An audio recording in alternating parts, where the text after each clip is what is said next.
Voilà. Donc, on va voir comment enregistrer les communes de la Nouvelle-Aquitaine. Et on va commencer par faire une requête. Donc, en partant de la table attributaire, on va dans l'outil sélectionner les entités en utilisant une expression. Et on va dans champ valeur. Et je vais lui dire de sélectionner tout ce qui est INSEREG égale 75. Donc, étant donné que je suis dans la couche des communes, je lui demande de faire une sélection, de me sélectionner toutes les communes qui ont INSEREG, c'est-à-dire le code région 75, dans leur attribut. Ce qui fait que ça se traduit par la sélection de toutes les communes de Nouvelle-Aquitaine. Alors, ces communes de Nouvelle-Aquitaine, je vais les enregistrer. Pour les enregistrer, je fais bien attention que mes communes, à ce moment-là, elles soient sélectionnées. Je vais sur la couche commune et je fais exporter, sauvegarder les entités sélectionnées sous. Je lui définis d'abord où je veux les mettre. Je vais les mettre là, commune, move, hack, enregistrer. Le système de projection, Lambert 93, OK. Voilà, elles ont été enregistrées. Donc là, je désaffiche mes communes de France et je suis sur mes communes de Nouvelle-Aquitaine. Alors, on va mettre une autre couleur pour que ça soit un peu différent.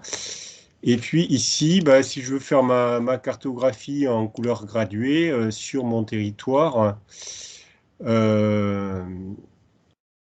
je vais utiliser donc mon champ population. Et puis je crée comme ça une cartographie sur laquelle on voit les variations de population de façon finalement pas mal. J'ai employé l'outil échelle logarithmique qui me fait un classement comme il juge intéressant en automatique. Bon, ça peut se remodifier comme on veut. Donc ça, c'est une première option. On sélectionne les objets pour faire une carte localisée sur un secteur. Alors, il y a une deuxième façon de faire. On va voir ça avec les EPCI. On va dire que je m'intéresse, par exemple, aux EPCI dans la région nantaise, là. Je vais afficher ma couche des EPCI ici, et je vais sélectionner les EPCI sur le pourtour de la ville de Nantes. Voilà. Tout cela m'intéresse. Donc, pour faire ça, j'ai simplement utilisé la touche majuscule au clavier. Hein. Je prends le premier, je mets mon doigt sur la touche majuscule, je le laisse en permanence, et quand j'ai fini, je le soulève. Donc, j'ai sélectionné ma zone d'étude. Maintenant, je vais lui dire, eh ben, tu vas me sélectionner les communes à l'intérieur de cette zone d'étude. Ça, c'est quelque chose qu'on n'a pas encore fait. Ça s'appelle sélection par localisation. Alors, pour ça, on va aller dans le menu vecteur, outils de recherche, et on va lui dire qu'on va faire une sélection par localisation. Donc, je veux sélectionner quoi? Moi, je veux sélectionner des communes. Donc, je prends ma couche commune et je vais sélectionner les communes qui intersectent la couche des EPCI, mais en regardant dans la couche EPCI uniquement les entités sélectionnées. Donc, ma sélection par localisation, je vais lui dire qu'il me sélectionne les communes qui intersectent toute cette zone en jaune. Exécuter.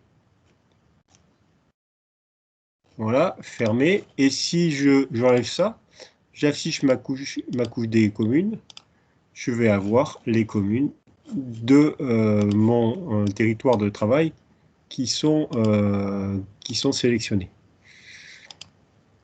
Sauf que là, j'ai mis l'opérateur intersect, donc il m'a sélectionné les communes qui sont à l'intérieur, qui intersectent, c'est-à-dire toutes celles qui touchent. Alors, si je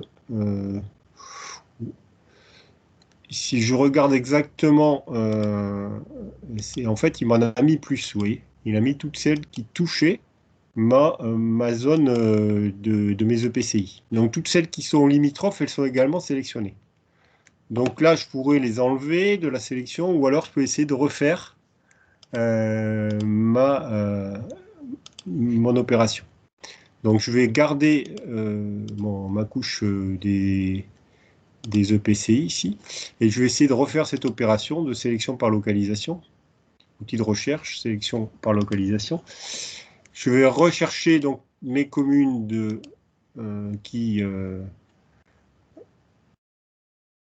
en les comparant aux EPCI, toujours avec la partie entité sélectionnée uniquement dans les EPCI. Et je vais lui dire que je vais chercher les communes, non pas qui intersectent, mais qui est à l'intérieur. On va essayer ça. Fermer. Tac. Donc là, maintenant, si j'affiche les communes, j'ai bien le résultat correct. Il a sélectionné mes communes qui sont à l'intérieur des EPCI qui étaient précédemment sélectionnées dans la couche des EPCI. Donc ces communes, je les enregistre, exporter, sauvegarder les entités sélectionnées sous. Je lui dis où je veux les mettre. Donc on va les mettre communes EPCI région Nantes. Enregistré. OK. Donc là, j'ai mes communes de la région de Nantes qui m'intéressent. Donc vous voyez le principe, on est parti d'une couche EPCI, on a sélectionné simplement un territoire qui nous intéressait, et ensuite on a fait une requête pour lui dire tu vas me chercher les communes qui sont à l'intérieur de ce territoire. Bon, ça c'était une opération déjà un peu plus avancée. Donc on se retrouve avec notre territoire là-dessus. Et là, même chose, on peut refaire un symbole gradué en fonction du champ population avec une proposition d'analyse de la population à l'intérieur de ce territoire. Voilà, voilà pour ça. Je vais arrêter cette session-là.